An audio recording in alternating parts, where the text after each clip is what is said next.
If you can't help your client diagnose their problem, you are the problem. And why do you say that, Coach T?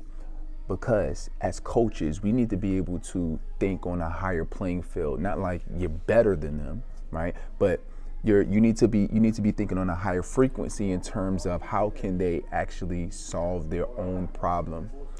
A lot of the times, what I've seen is folks who try to go out and try to help people and coach, and they're trying to like flex their muscles on how much they know, how much they can help, and they throw a whole encyclopedia at a baby, at somebody who's just learning whatever your topic is. You might be helping people with trauma, life coaching, business, health, it can be anything under the sun. Whatever you coach on, whatever your expertise is great. And a lot of times coaches are working with folks who they're trying to get to their next level, but you're giving them so much of the advanced things that you know, because you know so much.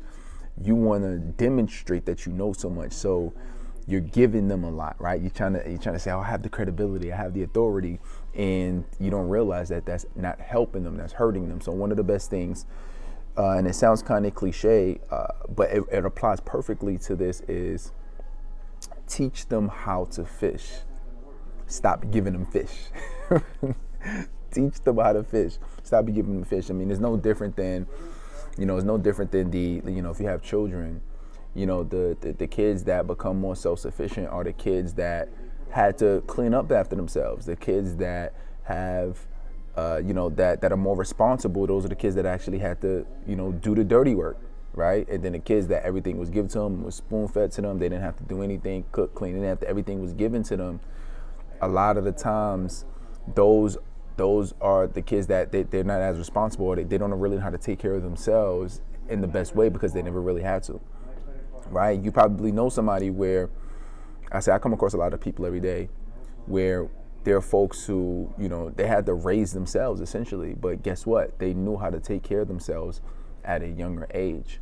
So because they were able to learn how to take care of themselves at a younger age, what that allowed them to do was be more responsible, right? Through it, that allowed them to go out into the world essentially, and and make things happen. So it's the same thing in this case, is that as you're working with people, your goal is to get them to be self-sufficient, because they're going to thank you more for that, and that is actually how they make progress. If they have to come to you for everything, they're not gonna make as fast as progress. Does that make sense? Like I had a guy who literally, he said, I want to help people, and when he came in and we were working together, he didn't really even know anything about what coaching really looked like. And one of the things that I really had him do was I had him go out and like survey your people, see what they really want. I had do coaching sessions. Just start off doing free coaching sessions to really get the feel of what it's like, right? Get on the calls yourself. Really see what it's like having and working with somebody, consulting with somebody on a call. Go out and do the content yourself, right? And I'm sharing them, as coaches, the way great coaches really think is, I'm going to show you specifically how to do it. Now, I'm going to give you 3 keys and tips on how you can really be able to do this on a more practical level.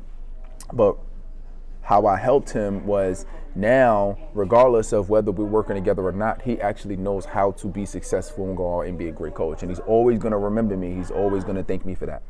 Does that make sense?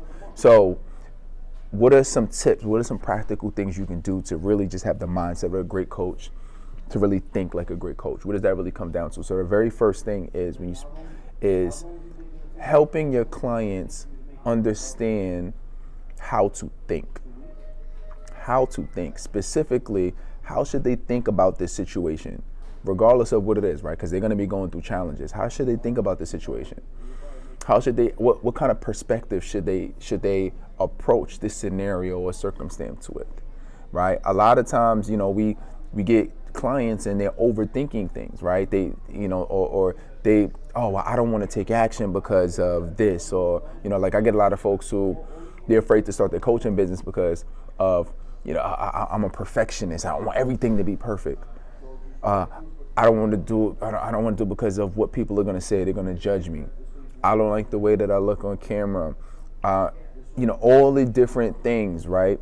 And What's interesting about that is, as a coach, I know that in order to really live your passion and your mission in the world, yes, to some degree, some of those things may be true, but at the same time, we don't let that limit us. And then two, there's a certain way that you can think about it to get yourself over the hump, because those are not going to be excuses why you don't serve the world, right? For example, if somebody says, hey, you know what, I'm a perfectionist. Well, I'm going to show them a different way to think and say something along the lines of, yeah, I get it.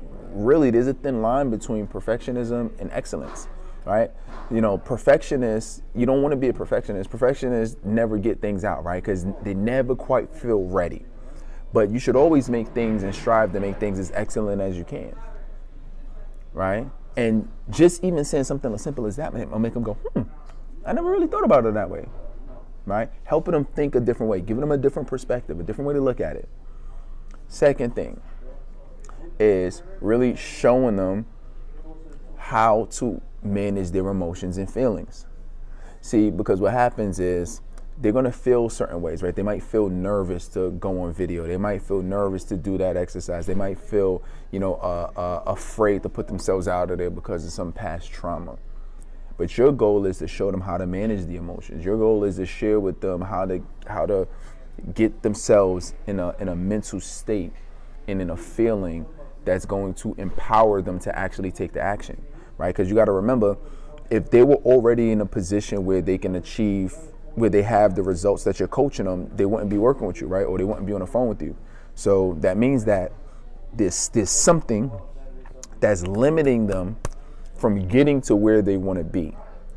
And a lot of times it's some type of feeling that they have that's even preventing them, even if they know it, there's something that they're feeling inside that's preventing them from actually doing the thing that they know they need to do.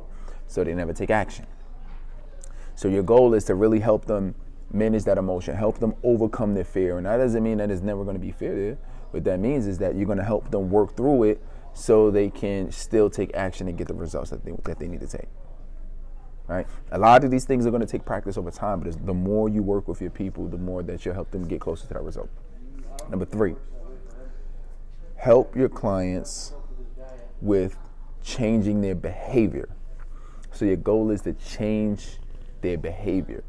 And what's important about behavior change is that when you help somebody change their behavior, that means that they're doing different things that they weren't doing before.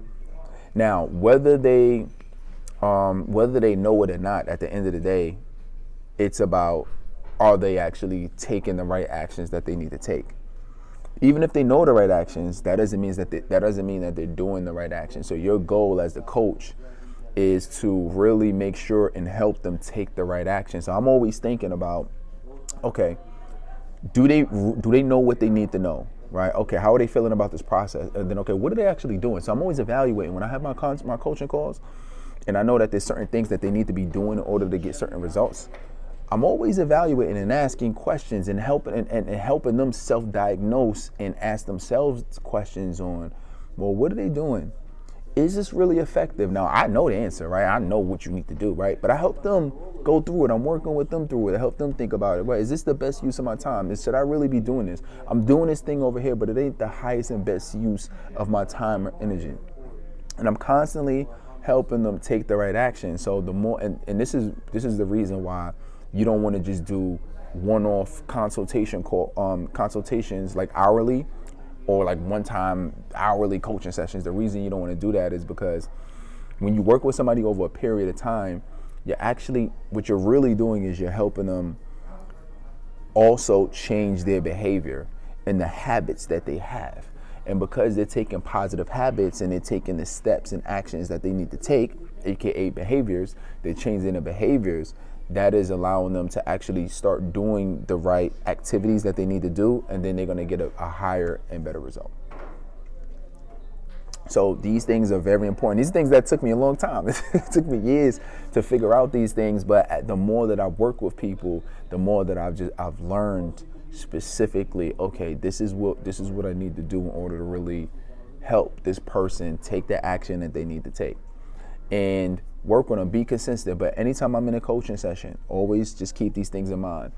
Am I helping them really think in a way that's going to be productive to them, right? Am I challenging them to think in a different way? Am I challenging them to really learn how to manage their emotions and work through their emotions and don't let their feelings hold them back from achieving what they want to achieve? And am I really helping this person on an ongoing basis, on a continued basis, to take new action? All right.